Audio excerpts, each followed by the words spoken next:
প্রতিনিয়তই জীবনযুদ্ধে লড়াই করে যাচ্ছেন বলিউড অভিনেত্রী হিনা খান। লড়াইটা তার ক্যান্সারের সাথে। জীবনযুদ্ধের এ লড়াইয়ে পুরো সময়টাতে তার সঙ্গী হয়ে পাশে রয়েছেন তার প্রেমিক রকি জয়সওয়াল। এই কঠিন সময়েই সব বাধা জয় করে দীর্ঘদিনের প্রেমিককে সম্প্রতি বিয়ে করেন এই বলিউড অভিনেত্রী। মনের মানুষের সঙ্গে সদ্য ঘর বেঁধেছেন।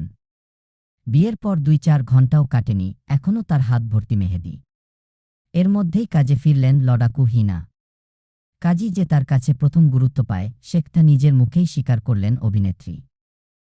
মুম্বাইয়ে একটি অনুষ্ঠানে যোগ দেওয়ার কথা ছিল হিনা খানের। বিয়ে করবেন বলে সেই অনুষ্ঠানে যোগ দেবেন না, এমন মানসিকতা নেই অভিনেত্রীর। তাই তো নির্ধারিত সময়ে অনুষ্ঠানে যোগ দিলেন অভিনেত্রী।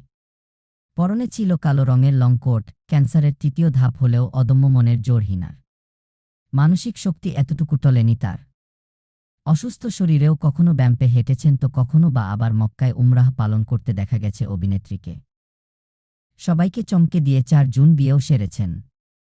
ধূসর রঙের লেহেঙ্গা, মানানসি রূপাহীরার জড়োয়ার গয়নায় হিনাকে দেখে চমকে ওঠেন অনুরাগীরা।